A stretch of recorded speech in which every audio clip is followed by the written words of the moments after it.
let me tell you a little bit about the structure of the debate. According to Chris Wallace, when he began the debate, you were going to have 8 defined segments. In looking at the transcript, we can only find 6 defined segments because, again, the thing was such a mess. Now, again, there were supposed to be 8 points. We counted 6. And so the last one is election integrity. This is just a crazy deal. I read the transcript carefully afterwards. Again, I not only watched the debate live, took notes, but also read the transcript. I didn't really see any response from Biden to the fact that there really are some serious issues. Now, Trump did bring up a recent incident, which is that the FBI is investigating some military ballots that were sent in early that were thrown in the trash. Trump said they all were votes for him. The information I heard is that 7 of the 9 ballots that were thrown away were voted for Trump. So I didn't hear they're all for Trump, but 7 out of 9 is a pretty compelling number when you consider how close the election is. So again, Trump did say that, but by this point, I think 90% of the audience had tuned out. And again, we got to the end. This is the book he referred to. This is his latest book, The Decline of America, 100 Years of Leadership Failure. So that gives you a little hint as to the book. But Dr. Schein takes every president from Woodrow Wilson to Barack Obama and analyzes their time in office based on the very same criteria for each one.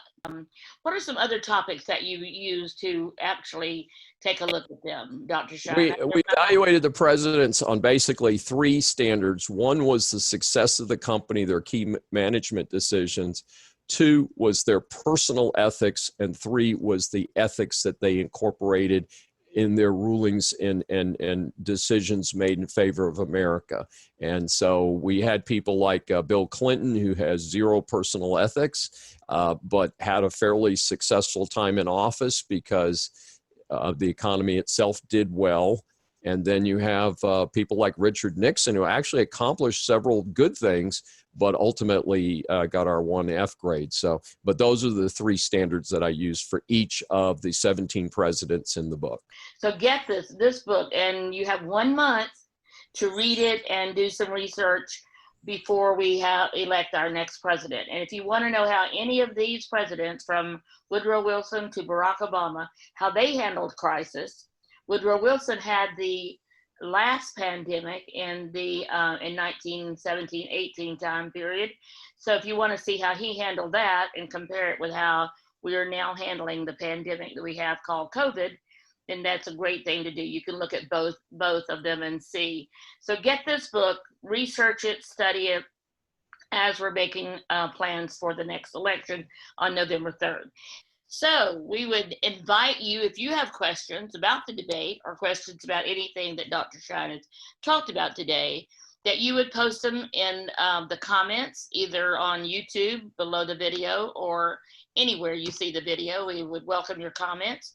Or you can send an email. And what email address, Dr. Schein, should they contact? Probably the easiest way to do that is contact me through LinkedIn. As I'm very active on LinkedIn, and I do respond to comments there. Also, if they go to our consulting website, ClaremontManagementGroup.com, that there is a contact there, and you can contact me through that address. So I'm very easy to get to. Thank you for joining us. Again, leave your comments below for Dr. Schein, and we look forward to hearing from all of you. Thank you.